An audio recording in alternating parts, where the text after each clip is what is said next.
And the recording is in progress. So welcome everyone to this Getting Started with PreTeXt workshop. We'll just do a quick round of introductions and then Chrissy's going to take us away with showing us some PreTeXt.plus. So my name is Oscar Levin. I am a faculty member at the University of Northern Colorado and been using PreTeXt for a long time, helped develop it as well recently. Why don't we go to Stephen? Hello, I'm Stephen Klontz. I'm at the University of South Alabama, associate professor of mathematics.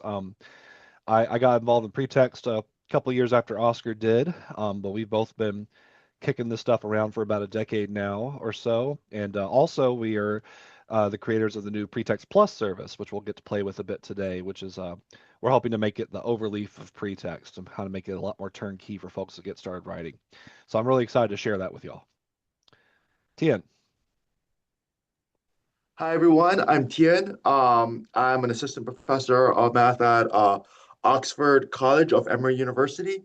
Um, I've been involved with PreTeXt for about 5 years, not so much on the development side, but on the authorship side. I was invited by Stephen to do some uh, authoring some inquiry learning materials that we authored in PreTeXt. And so I've been authoring several things since then and helping other authors get onboarded. And last and best, Chrissy. Hi, I'm Chrissy Safransky. I'm a professor at Franciscan University of Steubenville in Steubenville, Ohio. And I encountered PreTeXt when I started using active calculus as an instructor around 7 or 8 years ago. And didn't take me long to say, hey, this is a great way to have an online textbook and way better than a PDF and all kinds of interactions. And so not, I don't know, around 5 or 5.5 years ago, somewhere around there, I did start getting involved in learning, well, what makes that tick? And have been hanging out with developers and authors since then, trying to say, hey, this is how instructors would like to use this great things that you are creating. So I have learned to author in it, but I still consider myself more of a user and telling the developers what we want more than a developer. So so I thought that I would get started with showing you some hopefully some motivation of why you're here and why some of the cool things you can do with PreTeXt, and then getting into how it's a little different from the mindset you use with LaTeX and just kind of the structure of things, and then hand it over to Tien to demonstrate more of the how-tos. So let me start by sharing my screen.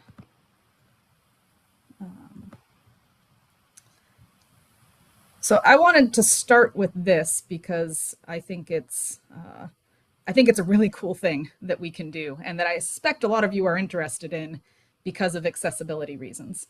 So this is what we call a worksheet. You can see that this is a web page. This is a public web page. If I could share that link right now, I won't unless someone's interested. But this is just an example. But it's a web page that has the questions. Because I authored the answers are visible right here, but I could make that not visible in a different way. You'll hear more about that later. So I did author answers for each of these things here. You'll notice here that it refers back and highlights which one I'm asking you about.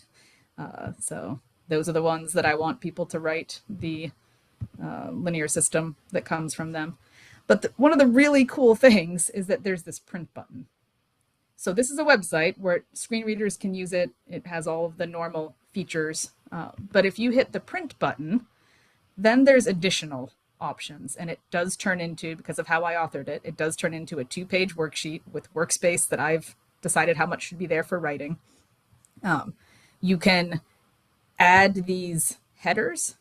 So you can put a spot for a name. Maybe you want to put a spot for the date that it is. And maybe you want to put the course that it's for. Maybe you want that all there.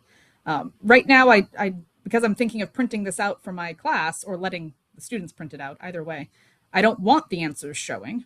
But if I did want them showing, then all the answers show up in the workspace that it was designed for, and it's still just 2 pages long. It's incredible, right? It's a really cool thing.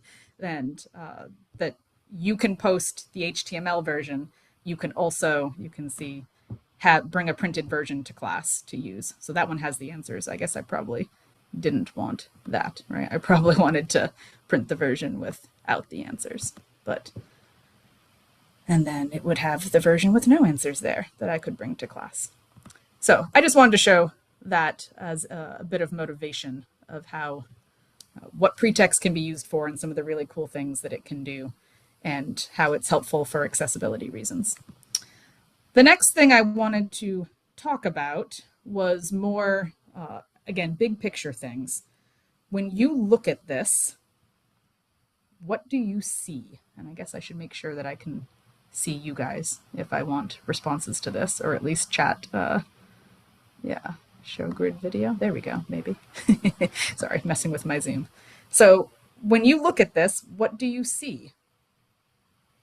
Anyone want to volunteer, or I can direct you what I think I see?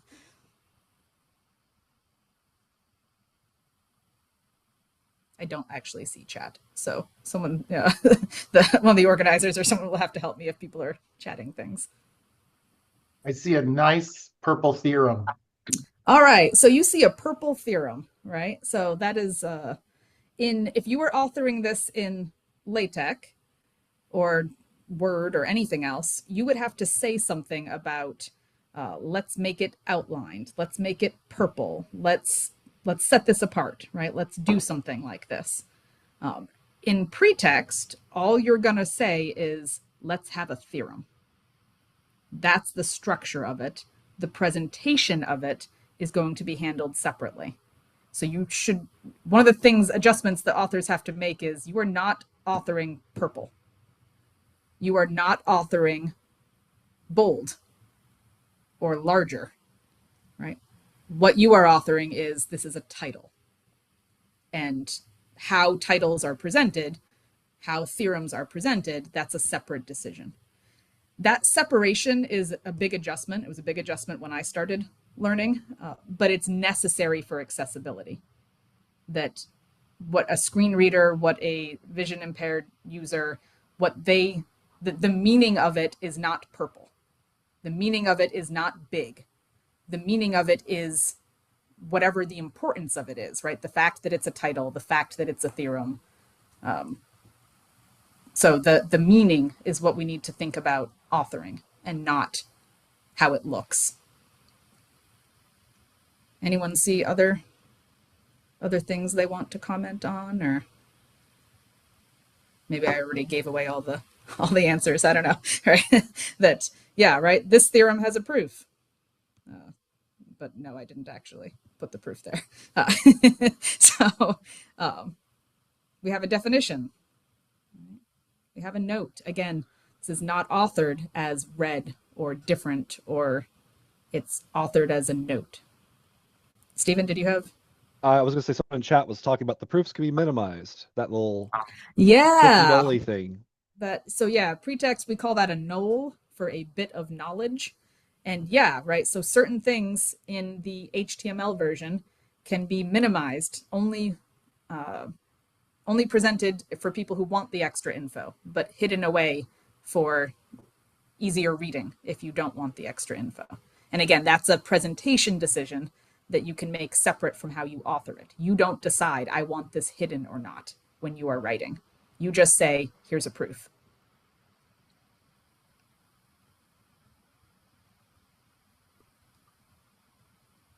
A lot of math stuff at the end. You want some exercises, so we can do that here too, right? We have some exercises. We have some parts within the exercises. So maybe that's all I really wanted to say, although if you have other comments or questions about it, you can.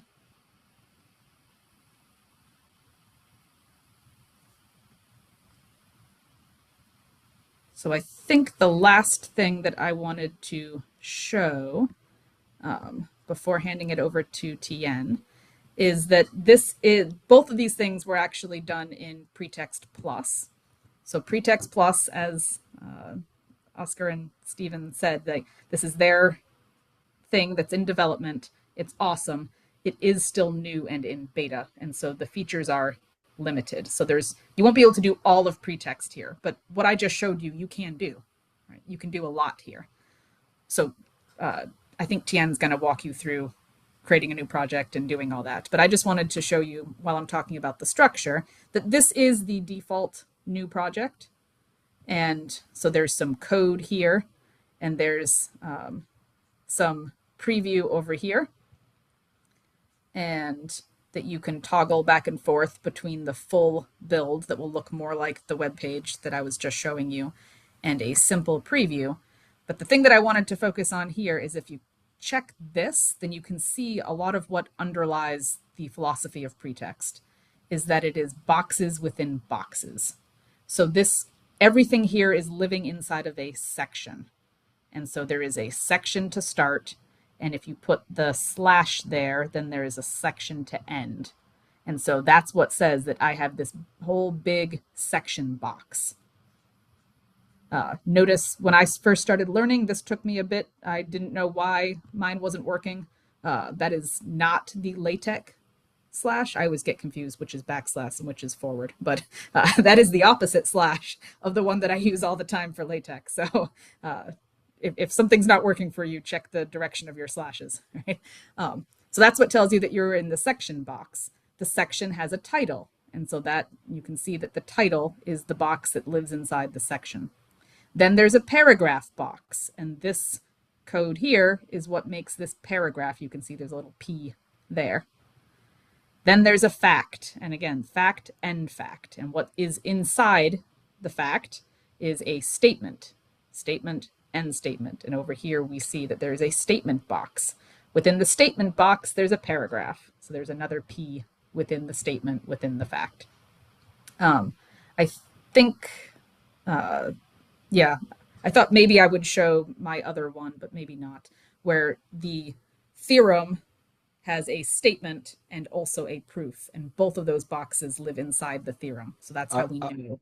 Christy, I think I was actually going to ask if you could show us that. Either you Oh, could add okay. a proof here, or you could show the other one. I think Yes, that's interesting. I can. I think part of the issue is that it didn't always work in the preview. So maybe I wasn't going to focus on that, but I can. Well, right? you could do the full build if it doesn't work. Here. Yeah. And so this is the same document that I was just showing you.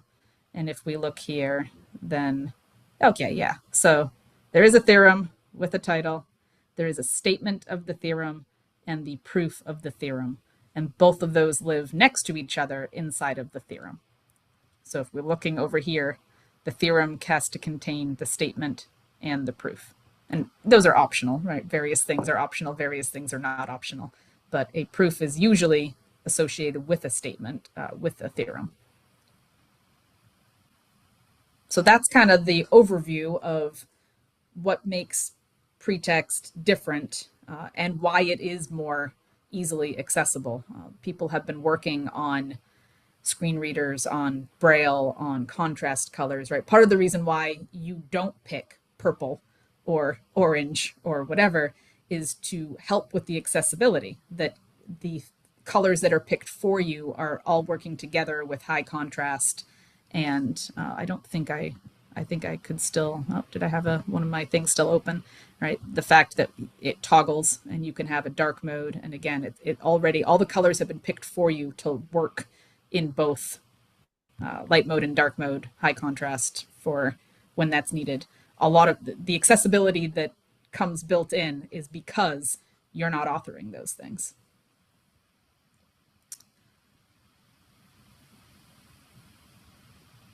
I think that is what I wanted to say, and I will stop sharing so I can see everyone now. I think before I hand it over to Tien, maybe one of the things, oh wait, maybe you already did it in the chat. Never mind, Oscar already did it. I was just going to say, yeah, make sure that you're dropping in chat things that you want to learn about, because in the second half, there will be a lot more self-directed or No, not self-directed, participant-directed content. So, all right. Well, I will hand it over to Tien. All right, thank you, Chrissy. And so I'm going to go ahead now and share my screen. So share Chrome.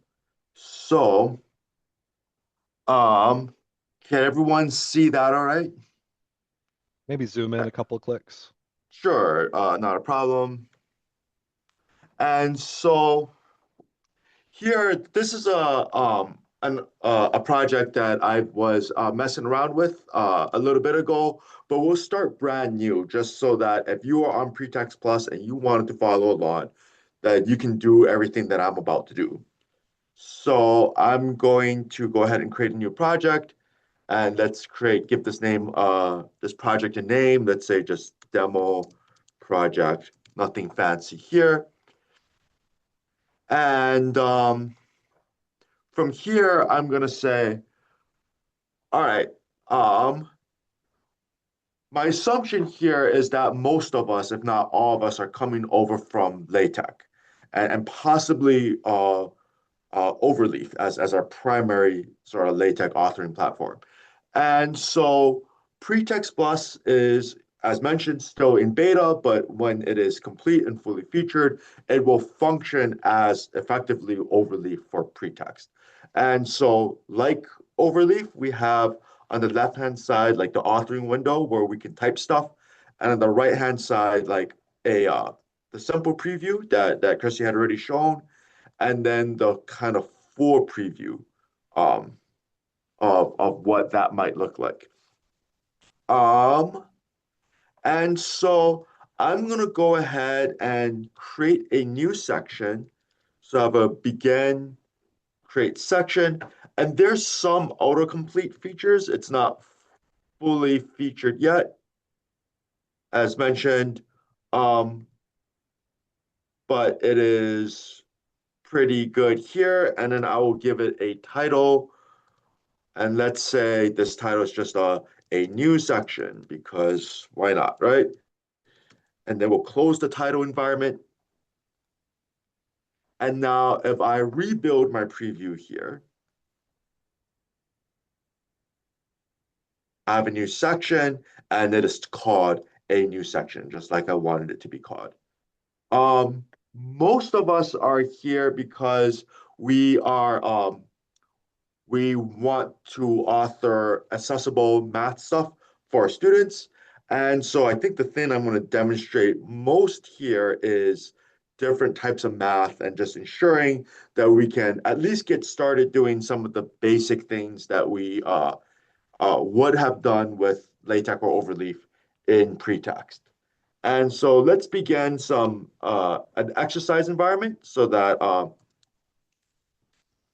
so exercises, and then we'll close that.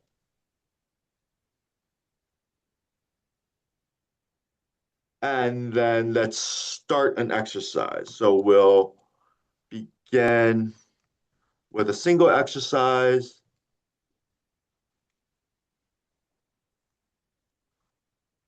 And exercise within that, we need a statement.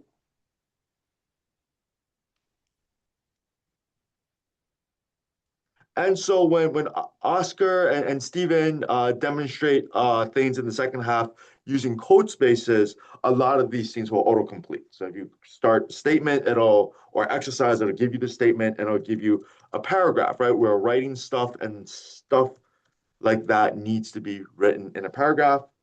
And so we're writing this for students. So let's write a nice simple exercise for them to work on.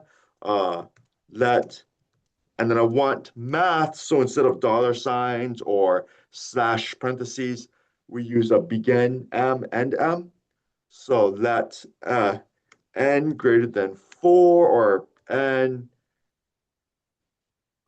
let's say greater than equal to 4, be an even integer. Show that there are primes PQ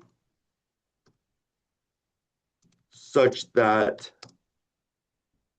N is equal to P plus, oops. Tian, we have a request to zoom in just a little bit more, if you don't mind. All right. How's that? Thank you. Uh, so yeah, nice simple exercise just to as a warm up for students, right?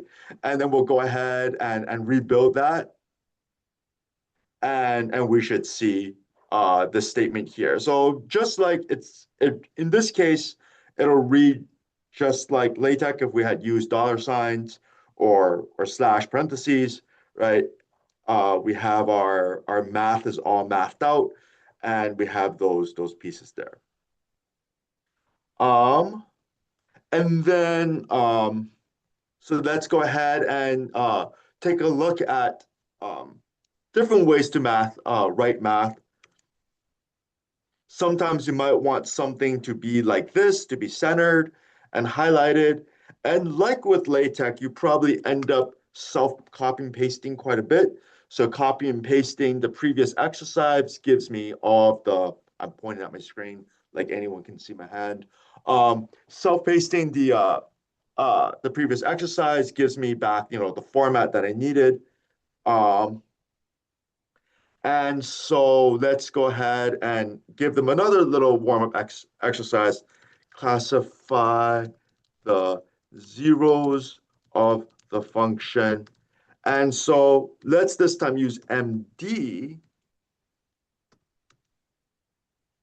And let's say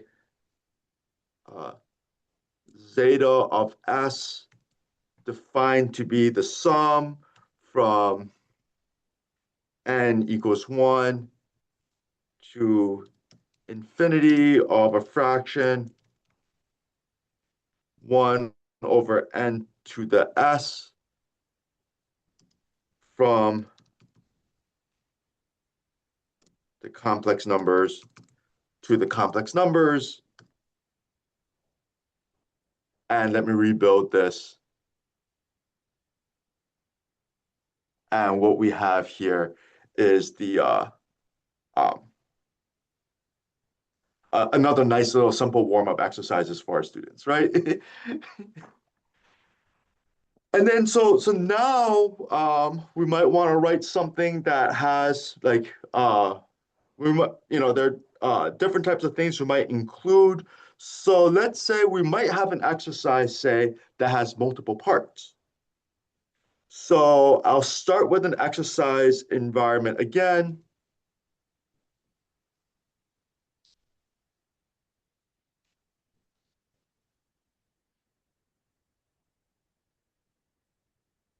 And maybe what we need this time, let's say I'm gonna have an introductory part that showcases like that introduces the problem, and then have a bunch of parts to it that students have to work on. So I'm gonna go ahead and write an introduction to the problem.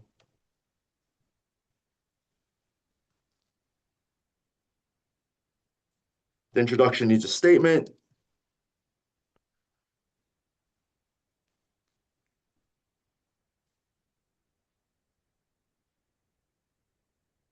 And then things I want to write are in paragraphs. And then just hello. Because I'm not trying to be fancy or anything here. So I have a new exercise here that starts with hello. And let's give them a first part to work on. Sorry, I start with a task. That's going to be the first task of this exercise. The task needs a statement. And so when PreTeXt.plus is fully featured, I believe they'll be able to autocomplete these things. And when we work with GitHub Codespaces later, the autocomplete there is fully function as well. And let's give them a truly challenging problem now that we've had some simple warm-up exercises. Find 2 plus 2. There we go. So there we go. We have like a more challenging problem here. And there we go. We have our first part and our task for that part.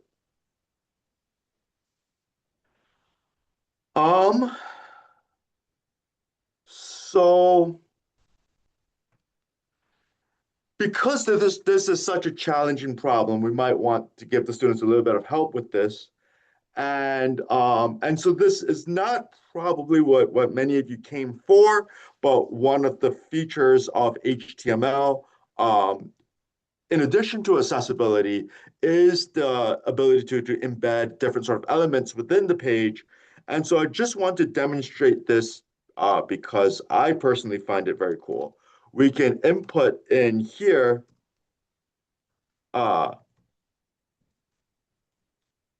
if we wanted to, have some technological help for students. Um, oh yeah, I can never remember if intro needs a statement or not. Sorry, Stephen. That's fine. Yeah, statement is a sibling of introduction, or alternatively, you could create multiple tasks like you're doing now. Right, So I would delete lines 49 and 53. done.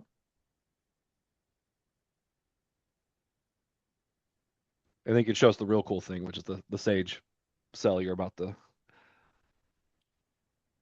Yeah, so we have them finding 2 plus 2, which is more challenging to the questions we posed earlier. And so they need a little bit of help with that. And so we'll give them a Sage cell that will run if we ran it in the HTML version and give them that.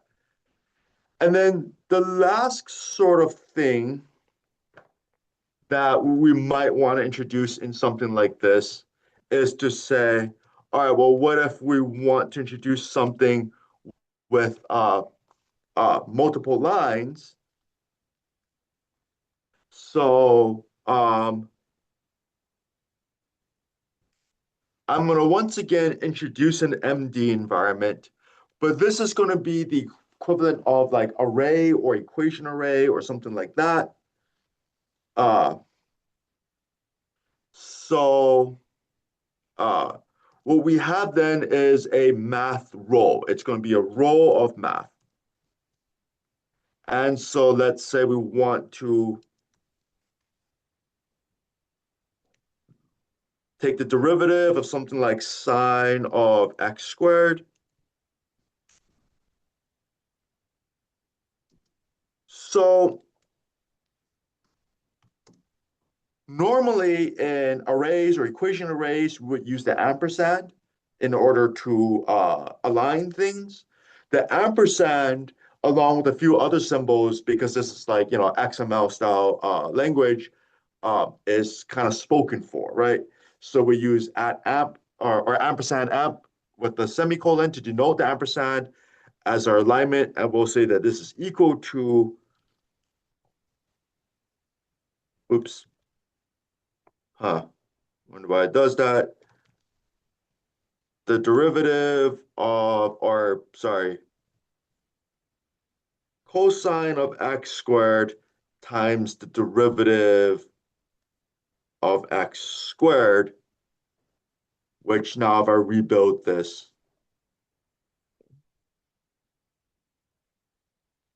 looks the way we want. But obviously, this isn't that different than the zeta that we wrote earlier. The power from this comes from the fact that if I want to add a second row to this, it'll know how to align that. So I'll go ahead and delete the left-hand side like we usually do in this case. And then here we will say that all of this is 2x period and rebuild that.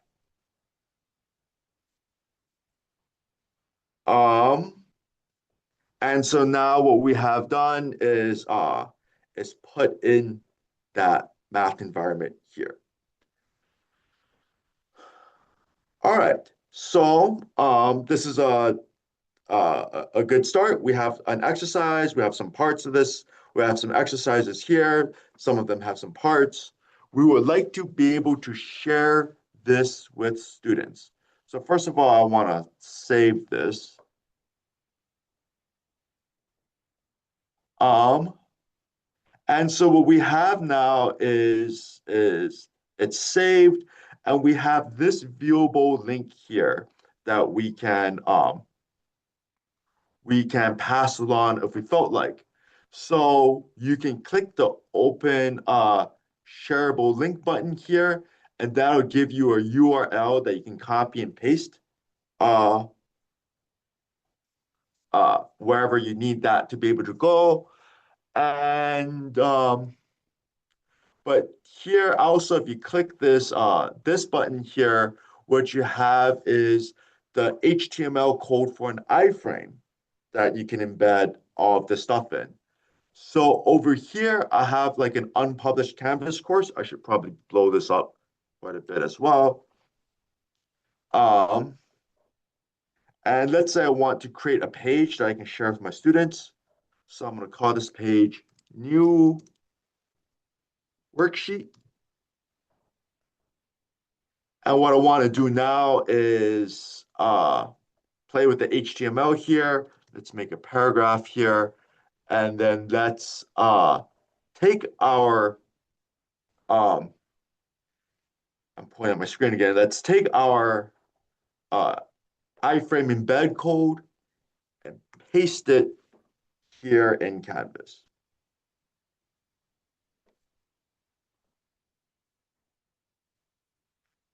If I turn that back around, then we have um, the worksheet that I had made already, along with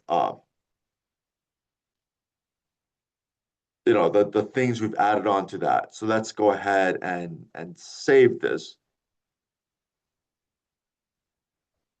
So now it looks like this with the embedded HTML.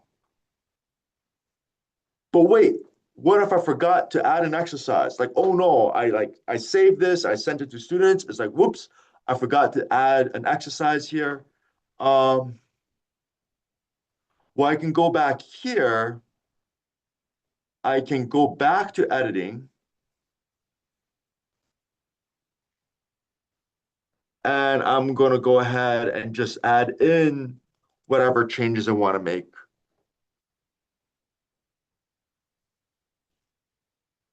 And forgot this one.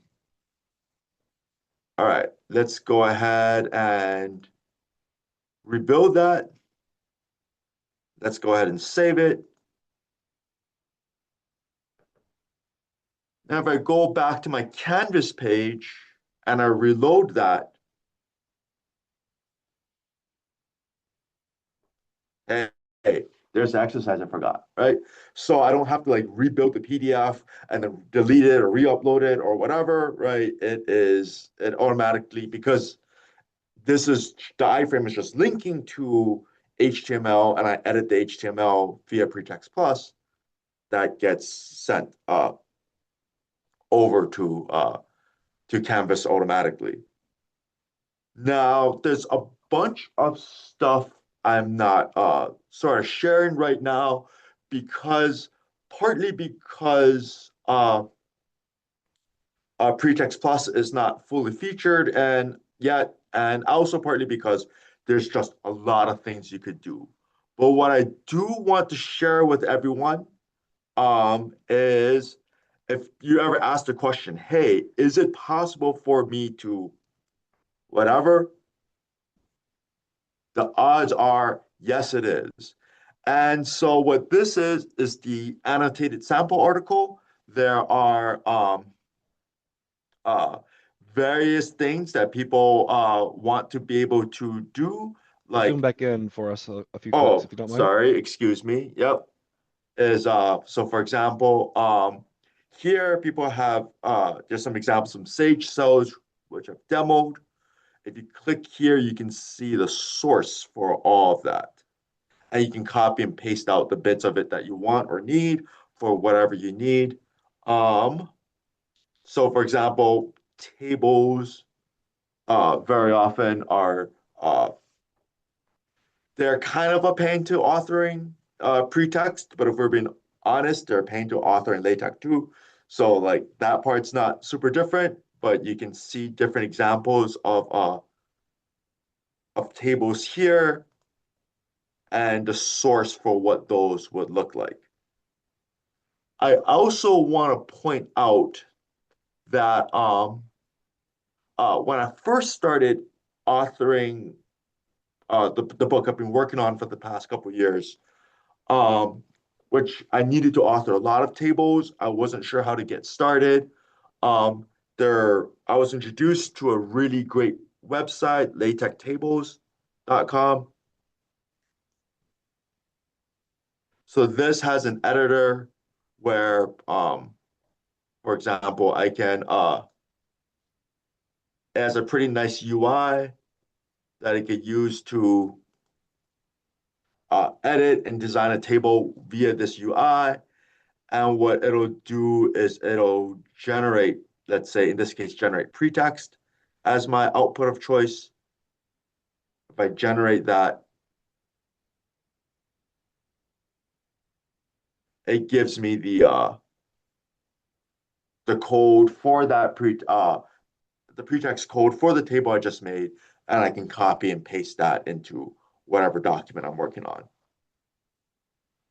Um, and so one last sort of uh plug for something before we kind of go into breakouts and let people play around with PreTeXt.plus and just experiment with it. This is it can be daunting coming into this new, but I just want everyone to remember like how annoying authoring LaTeX was when we first started out, and how now we're just all kind of used to it. And so this here, I'm gonna post it in chat, the link, and I'm gonna zoom in a bit. This is, I was given permission by Kyle Ormsby from Reed College to share this particular course. These are course notes that Kyle is authoring for his topology class. Um, I onboarded Kyle to PreTeXt about 4 weeks ago, and he's already done quite a bit with it. And so, for example, there's a syllabus that he has available here. There's course notes for various weeks. Um, and so again, he first started authoring PreTeXt just a few weeks ago, and already a lot has been done here. Different examples of different categories and so forth. Um, and so this is absolutely like something that once you get used to the format and the syntax, um, it becomes routine like very readily. And I'll share not only that, but I will also share the source in case anyone wanted to take a look at that. I won't dig into the source too closely. Um, does he have homework for his class yet? Oh, he does. Um, it's not as easy as the exercises I was writing, a little bit earlier ago, but these are good homework problems here. And so this is not authored in PreTeXt.plus. This was authored in Codespaces, and really it's continue to be authored in Codespaces, which Oscar and Steven are going to demo in the second half. But I just wanted to share that so that everyone, like, if it feels daunting, you should know that, like, once you get used to it, it's really not as scary as it might seem. All right. So that's kind of what I have for my part of this. All right. That's fantastic. I think for the next 15 minutes, we're going to jump into breakout rooms. We're going to divide you up, and just give you an opportunity to play and ask questions as you go in a slightly smaller group. So let's actually create some breakout rooms here. We're gonna do 4. Yes. Cool.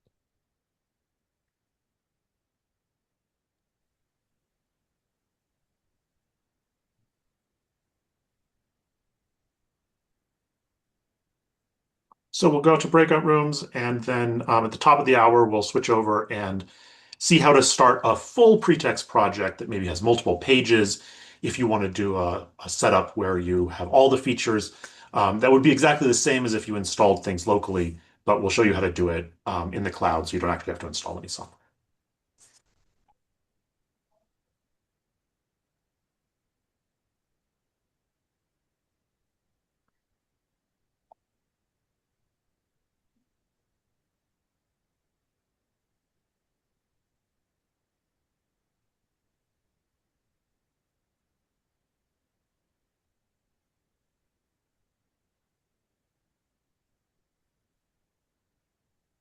And Stephen, are you building those breakout rooms?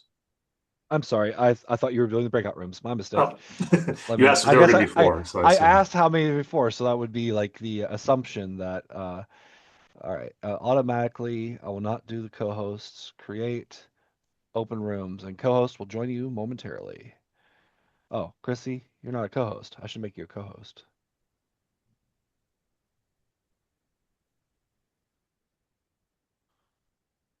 All right.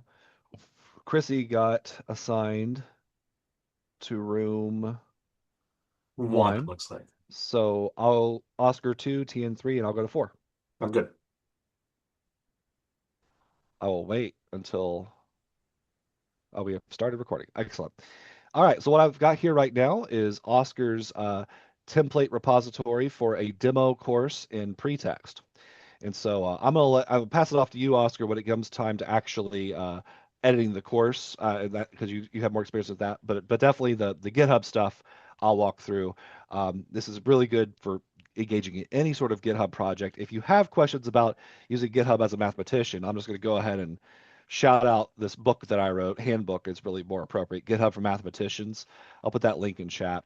Um, it has a lot of stuff well beyond the scope of just PreTeXt, but it's there as a helpful resource. One of the big things that you may or may not, if you've learned about Git and GitHub before, you might have been told, oh, you have to like, pull up, on your computer, pull up PowerShell.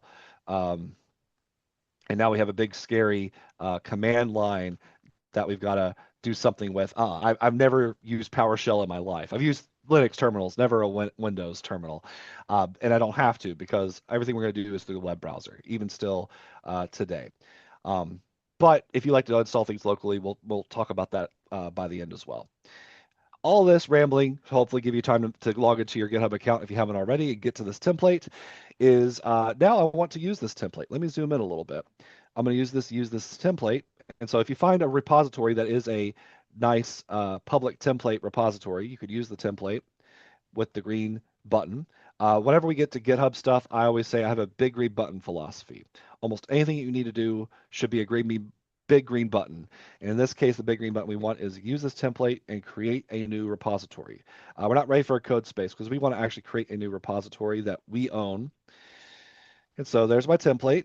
I don't need to do anything other than give it a good name. If you are not creative, it'll give you random words.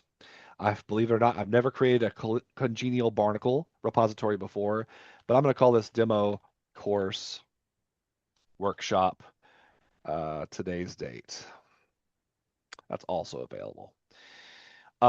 Generally speaking, when you are getting started with PreTeXt and you're doing stuff on GitHub, if you think you're ever going to want help from somebody, keep it public.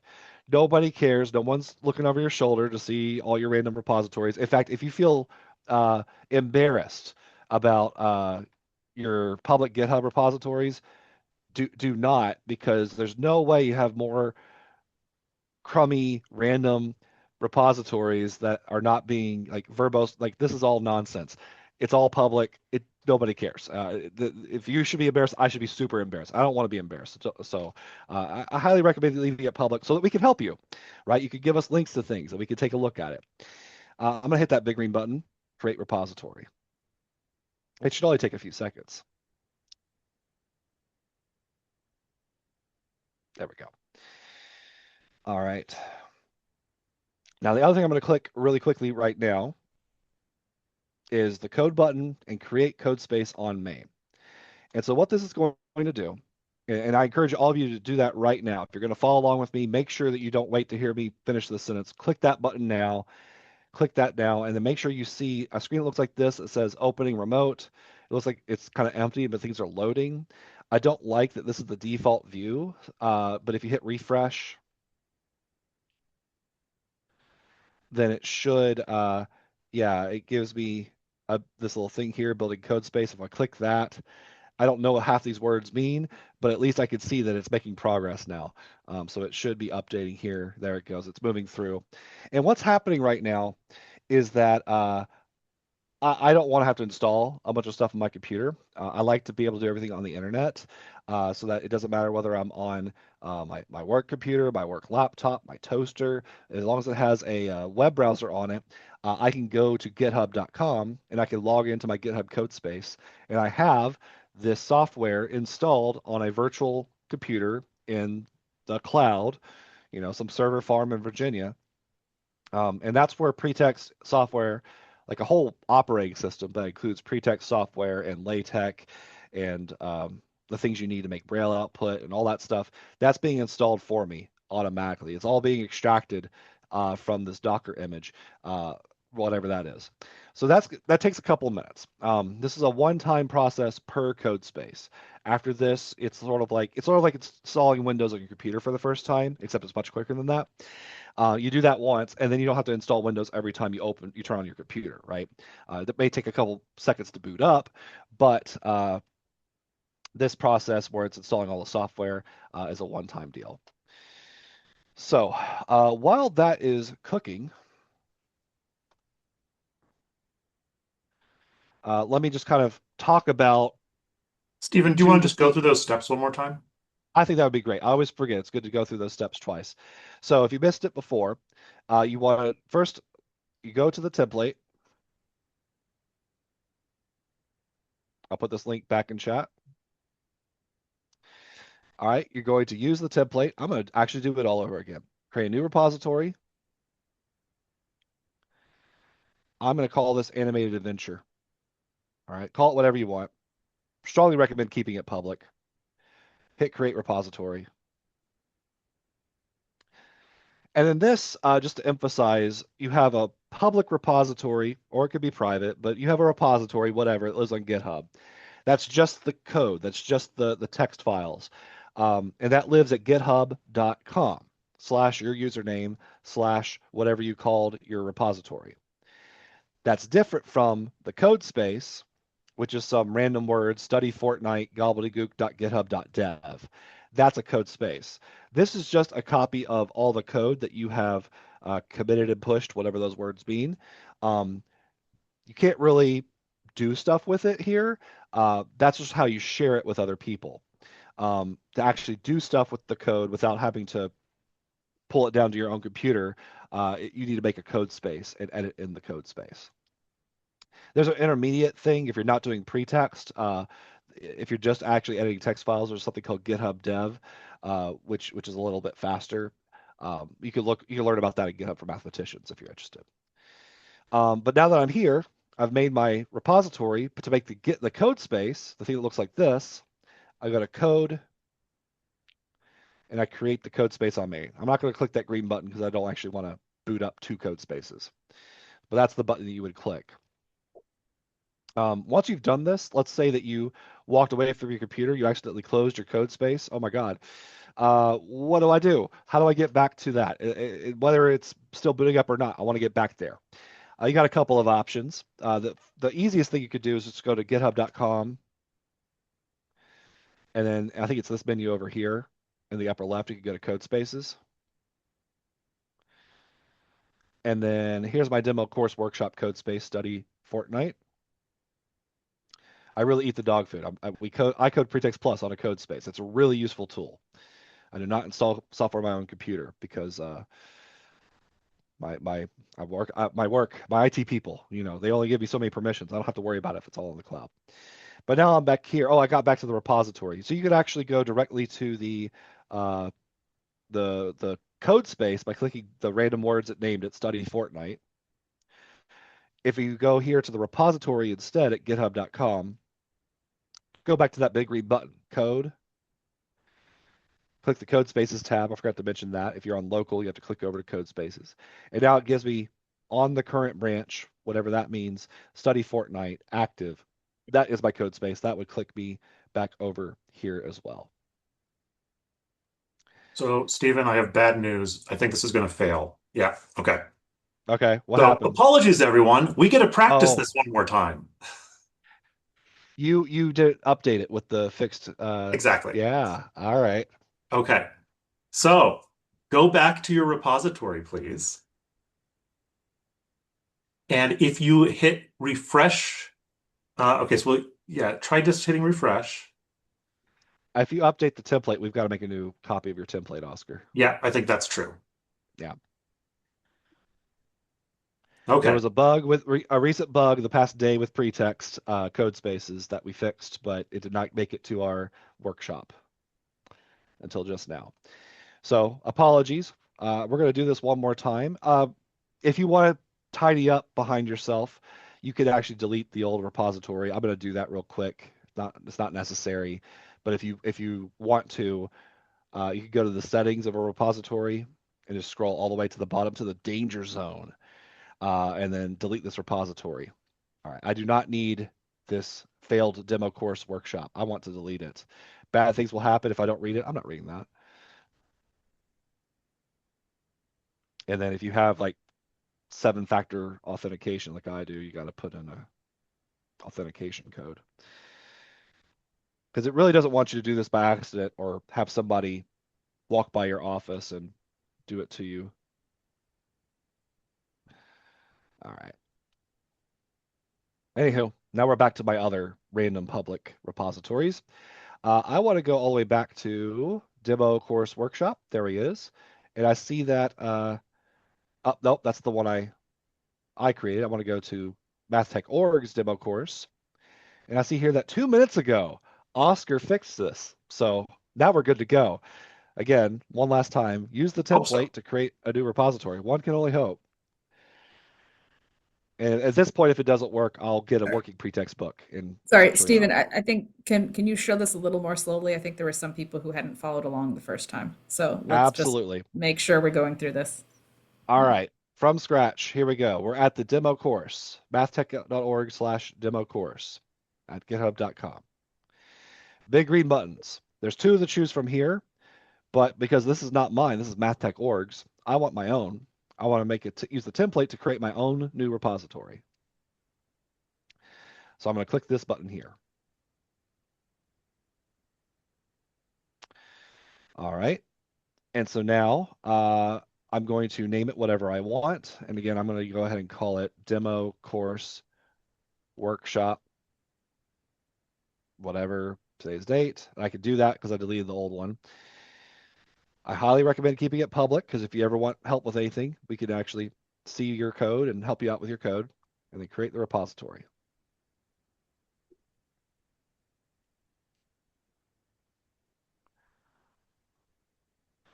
And now I've got this copy at Stephen Klontz or your username / whatever you called it. This is all the same code as what Oscar had in the original demo course right here, including the fix from 4 minutes ago now. And so hopefully that means when I go to the big green button code and I scroll down to create a code space on main, unfortunately, I have to install Windows again, or it's installing Linux is actually what it's really doing on a computer on the internet. And that's going to have to be cooking for a little bit, Can you 3 to 4 show minutes. can you show how when they click the tab to use for code, sometimes it starts them on local? Correct. So if you open the code as local, tab over to Codespaces and then create the Codespace. Well, the button went away because I created the Codespace. And so now if you already have it, it gets a random name. No one on earth, unless you share your screen like I'm doing right now, will know what this name is. If you really like want to rename it, you can, but I never do because it's totally for internal purposes. Let's see here. What other things we could talk about Codespace is Right. like what are they Can you, doing? And yeah, I was gonna go say, ahead. yeah, can you show this one more time? So this is where everyone should be. Is that a window that looks like, oh, nope, back where you were. Oh, right here. Yeah, Yeah. yeah, right. Everyone should be at a window that looks like this, and it's installing software to your computer in the cloud. hmm Does And anyone need help? Is everyone there? if you're nosy like me, you can hit refresh and you can click this new building code space thing, and it's going to show you things are moving. Whatever that means, who knows? But it is actually making some progress. Um,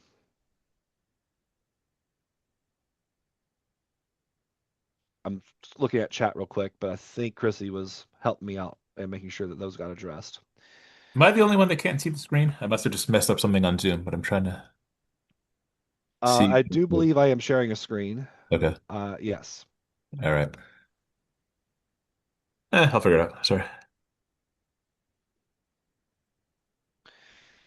So let me kind of show one other thing. If you go back to just go to github.com or really any page of GitHub, you can go see all your different code spaces. Um, you are limited because you are like actually taking up space on somebody's server somewhere. You're limited in how much code space resources you can have. I will say this, I use code spaces more than any mathematician that I know, and I've only run out of resources like 2 or 3 months of my life, and I gave him my credit card, and I think I've paid $10 in the past 4 years for the code space resources that I needed. So you're probably not going to run out, except if you create like 1,000 code spaces because you think they could do code space every time you do it. You could just go back into the old code space and work with the old code space. Um, if you want to clean up behind yourself.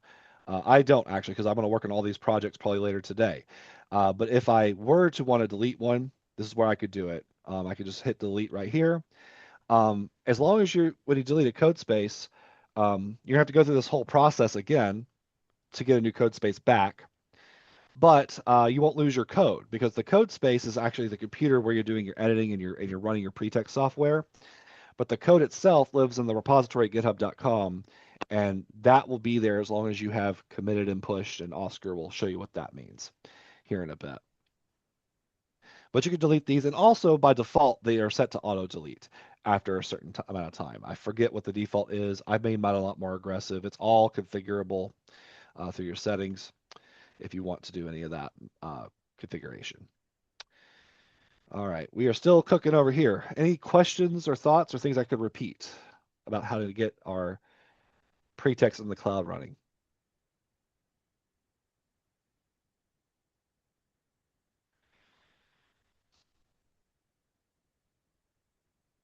Those of you who are power users, you can use PowerShell or the command line on your Linux, whatever. Um, and if you have Python installed, you can get PreTeXt, at least the Python bits of PreTeXt, by doing, well, if it'll load, pip install PreTeXt. I don't know if that's going to work because I don't know if I have Python installed. Yeah, do I have Python in this? I should zoom in so people can see. Yeah, I have to install Python from the Microsoft store. I really don't install things on my own computer. I do everything on PreTeXt or on GitHub Codespaces, or these days on PreTeXt.plus, so that I don't have to be tied to a particular machine. And I don't have to worry about my, accidentally borking my LaTeX installation or something like that. Alrighty, I think that here we are. We're finishing up and running the post create command. So now that I'm here, I can go ahead and start clicking around. You can see I have my files here. Let me zoom in a bit on all this. So you see I have a bunch of files here. I have this code chat thing, which I don't care about, or sorry, Copilot thing. I'm going to get rid of that AI thing. Um, all right. And this, while this is running, I can still go over here. Oh, that's interesting. That went away. All right. And now we have all the different files. This dev container, dot files are kind of hidden files that do certain configuration things. You don't have to worry about any of that. What you care about are the publication file. Actually, you won't even care about that because that's later when you think about presentation. The first thing you should think about is the source of your book or course or whatever the document is, and that's here under source. And I think main.ptx would be the place to kind of get started. Seeing what is this all about? Well, I've got a demo PreTeXt course, which is part of a book. And now you can see we have the full like power of PreTeXt. Like it's not just doing a little piece of an article like you do on PreTeXt.plus in February 2026, but you have a full PreTeXt installation. Fortunately, you don't have to do, we do have a terminal down here. One can create Linux terminals and do things like PreTeXt help, but you don't have to. If you don't like command line things, and nobody should, unless they're like a power user, we have clicky buttony things. And so if you're here and you got as far as I have gotten, you should be able to click PreTeXt, build the default target. That's the first option here. Build default target. And you see it's running here. It's running PreTeXt build. You can see it down there. That's what's happening. You can now preview your output. Let me dismiss that with a big green button, and I'll go back down to PreTeXt. And so if you missed it before, I did build default target, but now I want to view the document that I just built. And I built the course. That's the default target. And it does this because we boot up the window faster than we could boot up the server for the thing. So I'll just hit refresh. And now it's actually connecting. And now we see I have successfully built Oscar Levin's demo PreTeXt course. And then if I don't like the fact that Oscar Levin is the author, I'll go back over to the book. I'll get rid of this text terminal things I don't care about. And I'm just going to change the author, which is part of the front matter. So I'll go ahead and click through to the front matter with a control click. And I'm going to make this my name. Or if you don't want to do that, you just want to change the title, you could do that on this main file here, my PreTeXt course. I'll build it again by going down to the bottom, build the default target. And I don't have to do the view thing again. I can just go back over here and refresh. And now we see it's my PreTeXt course, and I am the author. I am not at the University of Northern Colorado, though. I still have some editing to do. All right, our main goal is that people are set up with a code space at this point, that they could do the very simple, trivial edits that I just did. Any thoughts or questions or issues that y'all encountered that I could help with before I pass it off to Oscar to show what we could do now that we have the full power of PreTeXt at our fingertips?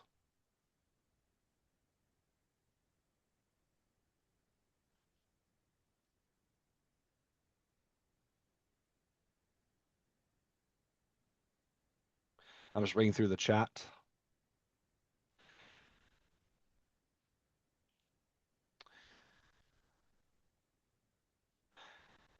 How did I just build? All right, so the build, if you have your PreTeXt, if you have your code space set up with a PreTeXt project, you should have, and sometimes things just glitch.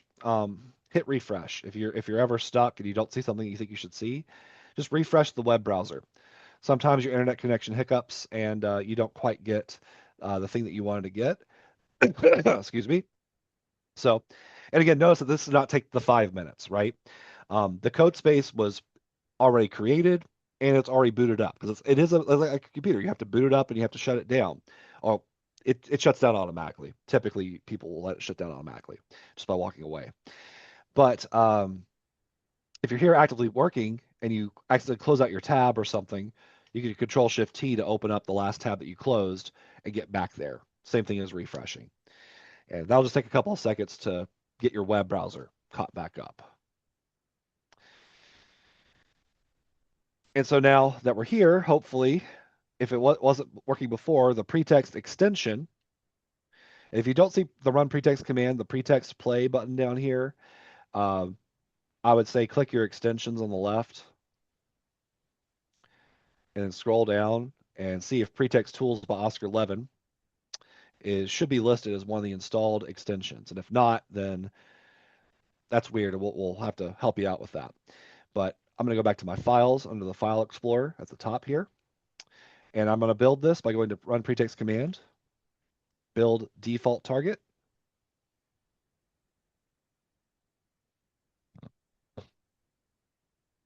All right, I'll dismiss that.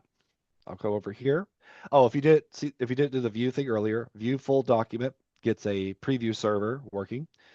And then you click that. I won't actually click that. It'll pop up a window. It'll probably say it didn't load because it pops up the window faster than the server can load.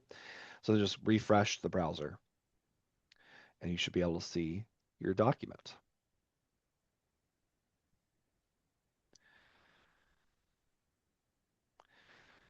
Maybe I'll do one more thing and then I'll let Oscar talk about features because I've got this great new course. It's my course. It's not Oscar's. It says Stephen Klontz right here. How do I share this with the world? Because this is my code space. I'm going to put this in chat. You try to click that. I'll do it in an incognito browser. You try to go there, and it's going to try to get me to log into GitHub because that's mine. That's my code space. That's private to me. And so I don't like that. This is something I want to share with students, right? I want it to be like PreTeXt.plus, where I have a link that I could just send out to my students or put in my LMS.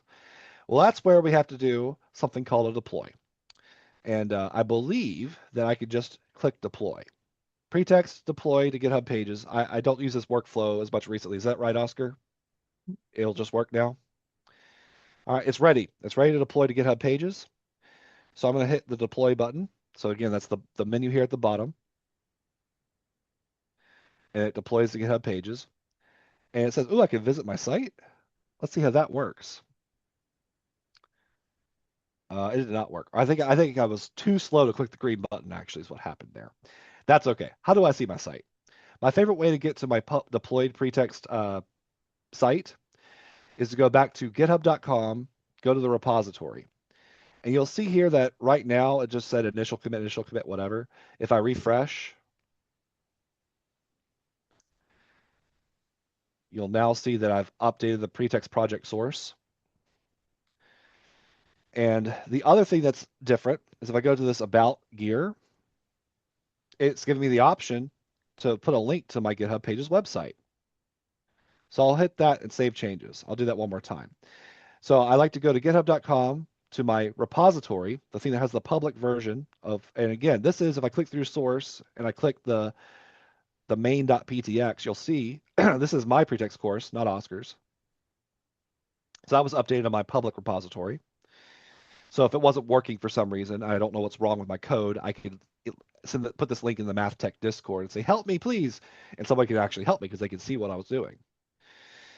And then the last thing I suggest is to get a link to your GitHub Pages website, just go edit your about and tell it, use my GitHub Pages website and save those changes. And now if I click this, it gives me actually even more than just the course itself. It actually built a website around my course. If I could click through here though, now it builds my course. Here it is in light mode, which I prefer better for PreTeXt stuff. And that link, that's a public link on the internet. I put that link in chat. I put that link in my incognito window, which is not logged into GitHub. That's legit. That is here on the internet for anyone to see. I believe there's a new feature, actually. I forget to say this, but also that's another reason to make a repository public because they did actually add the feature that this would not be accessible if it was a private repository. So you have to, if you want to share this document with someone, I believe there's a way to set it up where you could do a private repository but a public website, but it's not the default. You have to do some You fiddling with need configuration. to do that, you need to have GitHub like the next level up on the subscription, which you can get for free using GitHub Education. But that's a good reason to keep it public as well for now.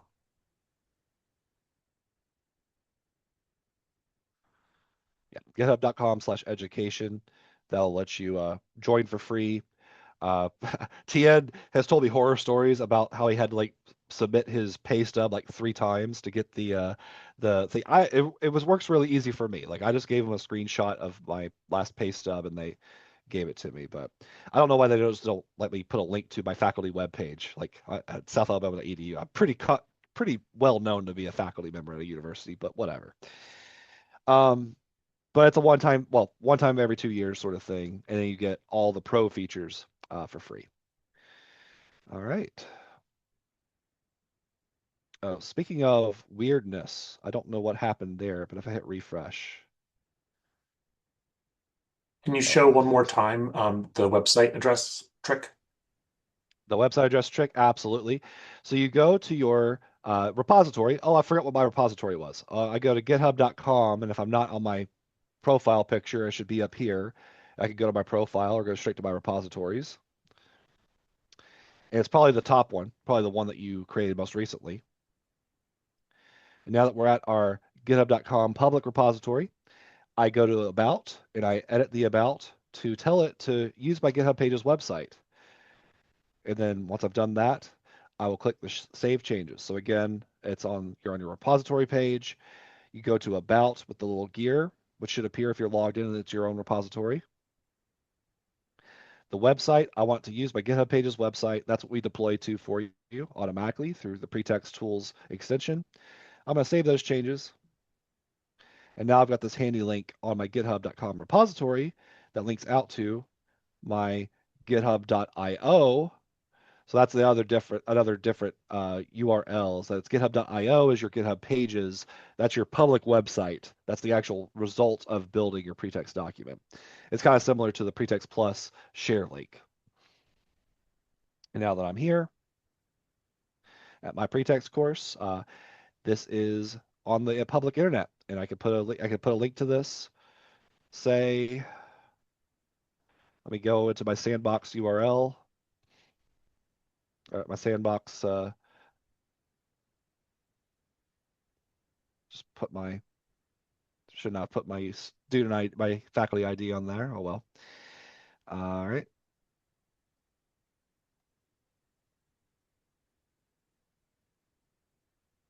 All right, well, shall we try some features?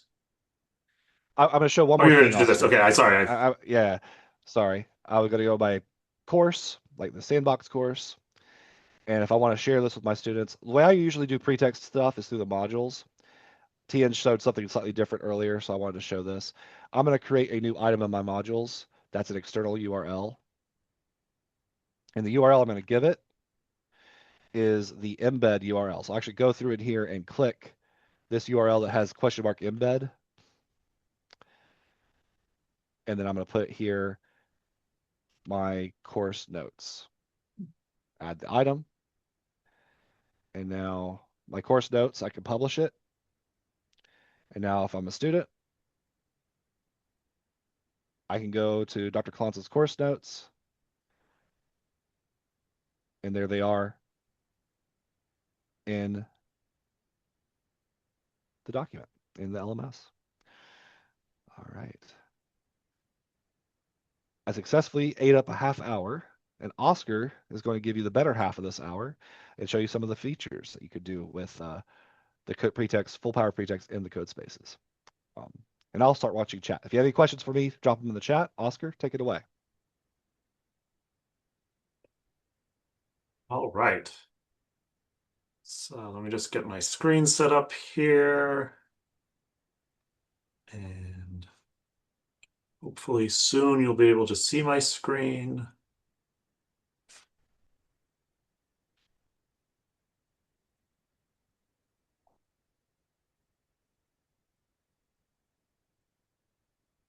Are you just seeing a black screen or are you actually seeing my screen? Okay. Again.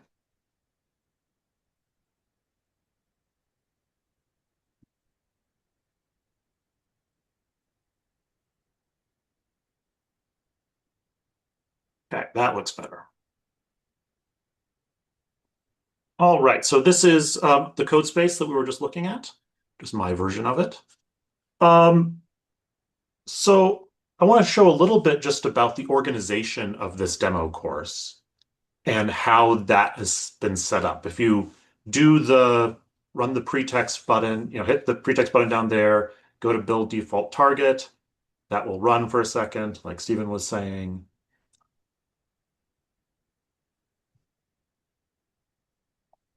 And then we can do view full document, and we'll do course.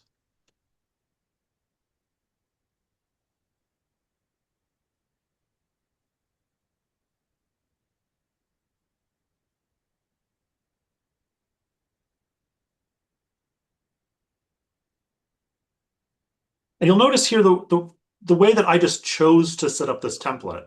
And I would love to hear your suggestions for improvements on this, by the way. I have something called course documents that right now just has a syllabus. And then when I click on that, I actually get the syllabus. And this is what I would embed in Canvas for my student syllabus. And then I have another section here for course notes, and they have week 1. I haven't written anything in there yet, this demo. I have some in-class activities that has this intro activity, which doesn't have very much in it. And then I have other sections that don't have anything in them yet for handouts and homework. So how is all of this managed? Well, it's annoying. Sorry, clean that up.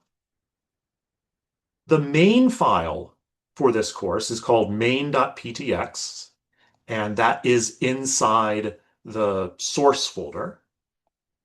So if I click on that, you do get used to all of this sort of extra stuff. This here is a comment. It's kind of grayed out in this theme I'm using, so I just ignore that. We have all of our tags that have different things here. Those are in green. Hopefully that helps a bit. You start to just ignore that. The same way that when you first started looking at a LaTeX document, you have all of this extra markup that is scary and annoying, but then you start to just ignore that. So for me, I see I have a title here inside of a book. When we were doing the PreTeXt.plus stuff, you didn't see any of that because we were secretly inputting it inside an article for you. We give it a title, it has a subtitle, and then, after a front matter thing, we have a bunch of chapters. So we have this chapter that has a title of course documents, which corresponds to the course documents chapter here. Inside course documents, we have the title, and then we're doing this thing where we are including an extra file. This is like an input or import or include in LaTeX. I can never remember which one it is or which two of those it is. Yeah, I think it's input or include, if I recall correctly. So xi include with an href is the way you refer to another file. And this is not necessary. All it's doing, it's basically just pasting in the contents of that file right here in your document when it gets built. So, but this is just to keep myself organized a little bit. I would say, okay, the dot means the current directory, slash syllabus means the syllabus folder, slash syllabus.ptx is the file. So if I look over here, my source, main.ptx is in source. So it's the current directory. There's a syllabus folder. And inside of that, there is a syllabus.ptx. I open that up. This starts with a section, so I'm including that section. And that's where I have all the content of my syllabus written. Let me go back to main.ptx. I have course notes. That's a chapter. Inside a chapter, I'm going to include a number of sections. So each of these files that I'm xi including here, those will start with a section. And inside the notes folder, I have week 1. I click on that. You see I have a section that has a title week 1. There's an introduction. I wrote the Monday notes as a subsection. I could have xi included this as well, but I chose not to. So when you're playing around with this template, that's the way you can see different parts of the full document. I am building the course as a book. That's one of the 2 main document types for PreTeXt, book and article. And it just allows me to have a little more subdivision because books have chapters, whereas articles do not. let's, in my notes file here, add a few features. Some of you in the chat earlier mentioned you'd like to include an image. There are a number of ways to include images in PreTeXt. One is to just have an external image somewhere. Let's say that I wanted to include a photograph of me, or actually this turns out to be of my daughter. In assets, that's where I'm going to include things. I am going to, I just need to get a photo in there. I happen to have one on my desktop, so I'm just going to drag that in and I'm going to drop it in assets. So now you can see inside assets, I have this photo of my newborn baby, which was now 13 years ago. We were learning some calculus. I'm going to rename that because that's going to be a difficult name to do. I'm just going to say rename calculus. Okay. So now inside assets, I have a file called calculus.jpg. Let me go back to my week 1 notes. And now I want to include this maybe right at the very beginning of this subsection. The way I'm going to do that is I'm going to try to include an image. I could put this in a figure. I'm not going to do that. I just want this to be a free floating image. So I will do image, and because we're using the full GitHub Codespaces, and this would be the same as if you were using this locally, it gives me some suggestions. So you can see here that I have image, or I have image with source. And I could just arrow down to get that, and then I'll click on it. And this is a snippet that fills in a lot of what I need to do. Now, the source needs to give the path. Calculus.jpg is in the assets folder. The source here needs to be relative to the assets folder. So I'm just going to call this calculus.jpg. Because we want to create accessible documents, I should give this an image description. So I might say, cute picture of Madeline Levin learning calculus. The short description, I can try to format this a little nicer. Short description is what gets turned into alt text for accessibility. I could also put a long description if I wanted to. That's just called a description. And that needs to have a p tag around it. And this I could have, this is an example of a long description that even includes math, like I'm going to put a math tag there. I'm going to start, I did less than m. It gives me these choices. I'll just hit enter there. And now it puts my cursor between the two m tags.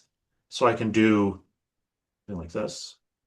And if I hit tab, it'll jump me out of that m tag, and I keep writing.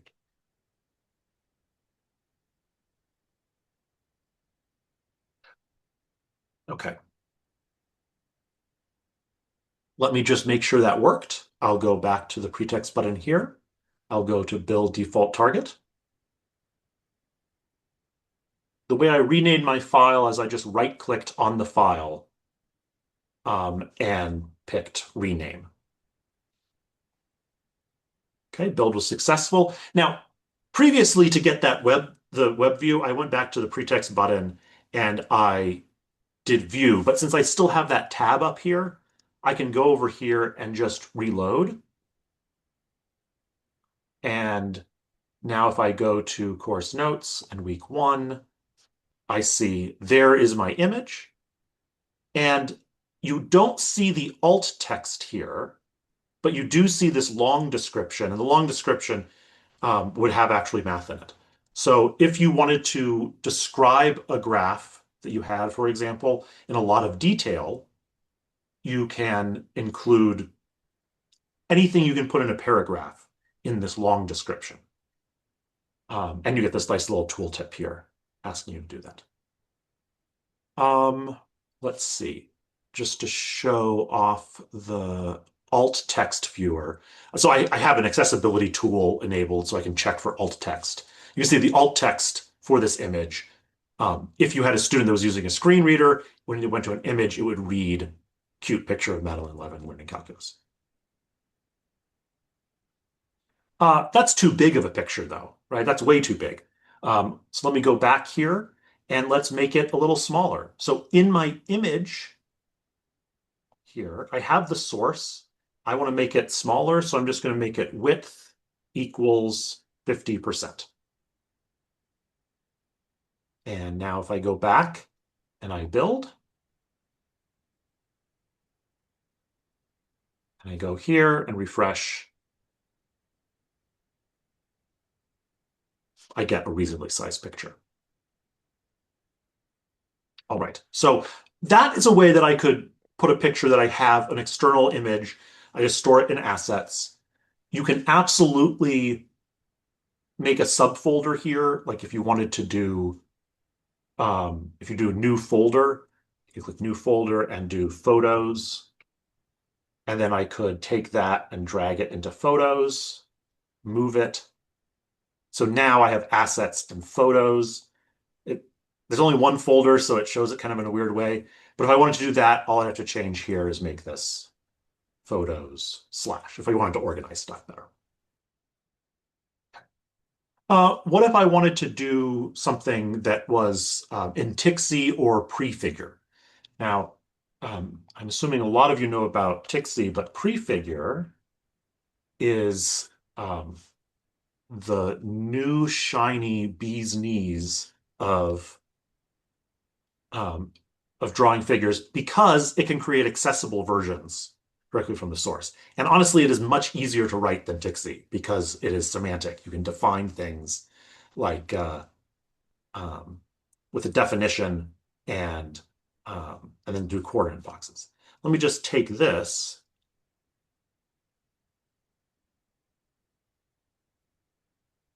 and I'll copy that example.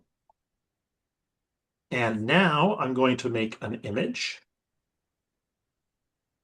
And I'm going to just paste that prefigure. Now,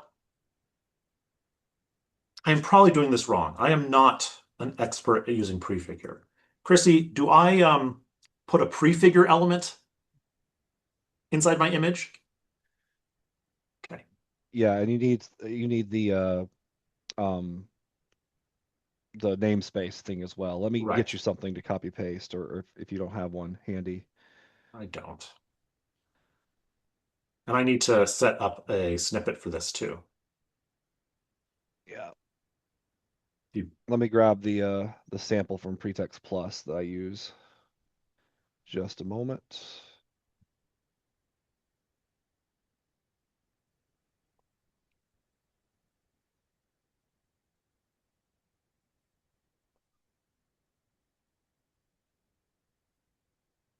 Okay, I'm going to put this in chat for you.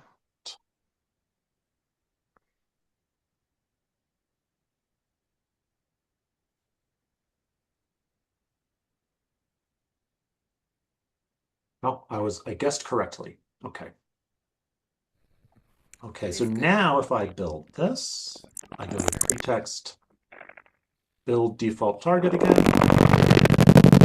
Uh-oh, Chrissy, you're staticky. Oh no, what happened? Sorry, Christy, I both were hitting her mute button at the same time. .xml.xml. What happened here? It's interesting.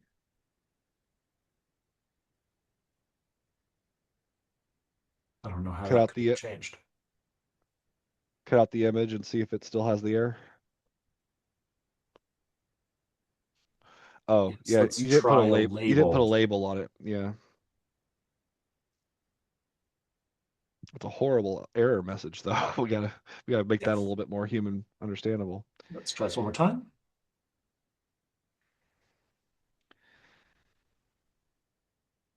There we go. Success.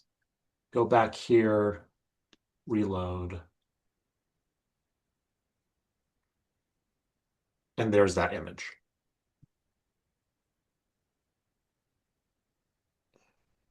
Okay. So you include image. I made it very big again. You can change that by doing width. Similarly, if you wanted a LaTeX image, you could do image,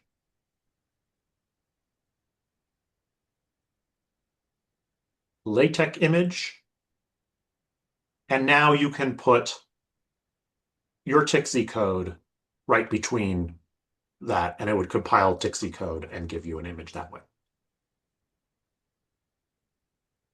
To do alt text on that prefigure image, you would just inside the short description say a graph, which is the worst alt text ever, but I don't want to think about what this is. And that's all you'd have to do to get the alt text. Okay. Oscar, do you know how to demo what because I don't the how screen readers can like dig into a prefigure image? Because that's one of the real reasons to use prefigure is that it works well. Like the screen readers can, well, first of all, you see the braille right there, of course, but then also screen readers can actually dig into the semantics of the image. Yeah, if we go here, there's a whole section on annotating diagrams. And I'm assuming that there is an example of this.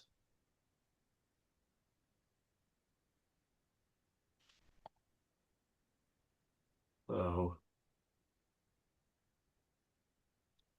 well, yes, there is a way to do an annotation. I would need to find a better link for showing that right now. Okay. A few more interesting features. Okay, so I want to talk a little bit about conversions from LaTeX. Let me just create a new file.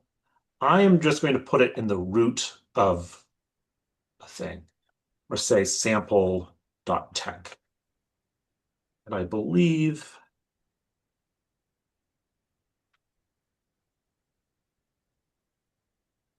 okay. So here's a very simple LaTeX document. Document classes article, it uses package.js, it has a title, author, okay, document, make title, all this stuff. It has this text BF. I don't know what that means, but we'll see what happens. It has some dollar signs for math, as you know, that's how LaTeX works. It has some comments. So I just found this was the first link on Google for sample LaTeX. There are two options that I could use. One is I could, with this file, I could try to translate this entire file into a PreTeXt file using Pandoc. The way I would do that, I'm pretty sure it's not here. Oh, yeah, so if I click on the PreTeXt button, one of the options is convert external file to PreTeXt. If I click on that, I want to use the Pandoc converter. I think you might not even see that as an option. That'll work. Pandoc. Let's try it this way. Up at the top here, you have a search bar. And if you click there and then show and run commands or hit the greater than, let's do PreTeXt, convert external file to PreTeXt using Pandoc. That's the one we want.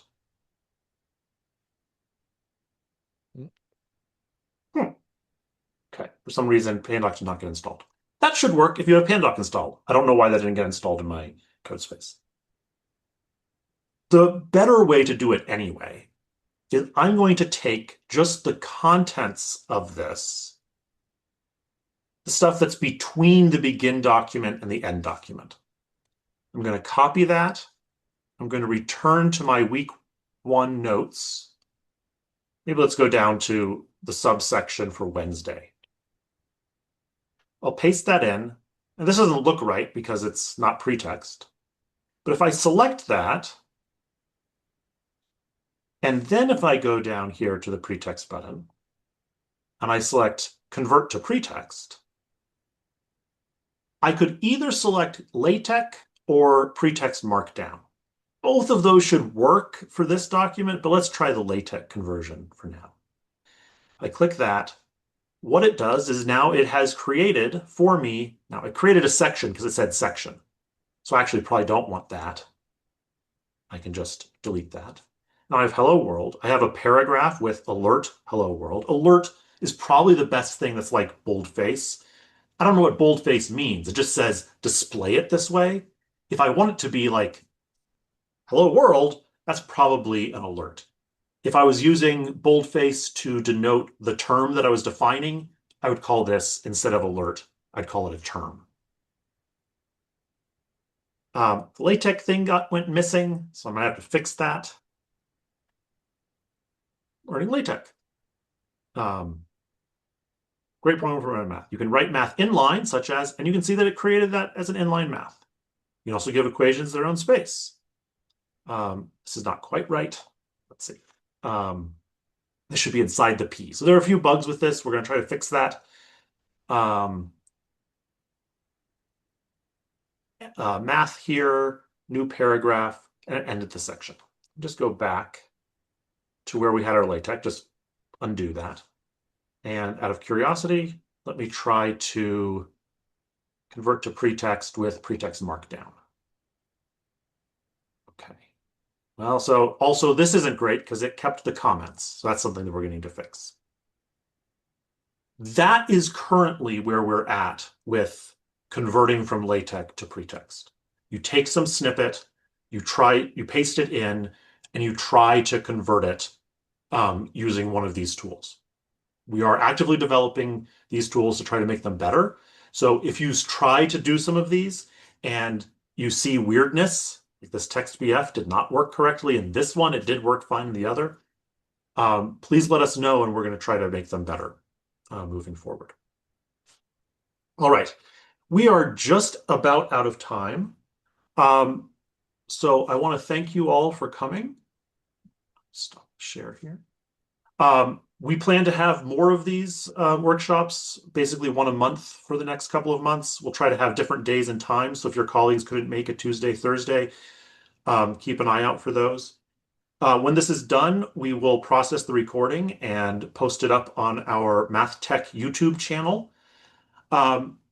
Best place to go for questions. There are a number of choices. If you use Discord, we have a fairly active Discord server at mathtech.org/chat that Stephen just posted. If you prefer more forums like things, there is a Google group for support questions at the website that Stephen's just about to put in chat. There you go. I'm hoping that's right. We're going to find out. That is when I correct. click it. That's not correct. Oh, it's not? Maybe it's like group.go.com.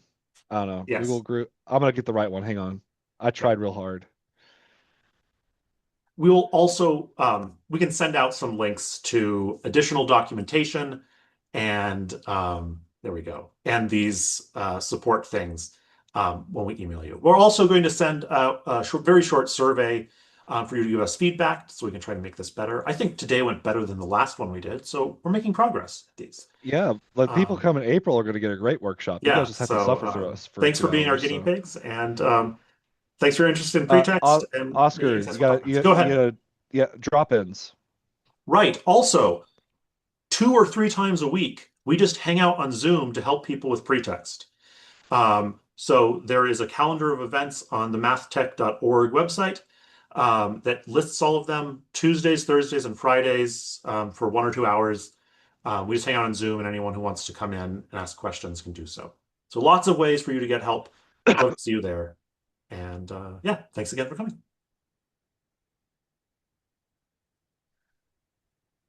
If you're not in a rush to head out, we could probably answer a few questions for a couple minutes too. But we could stop the recording if that's not already stopped. Yes.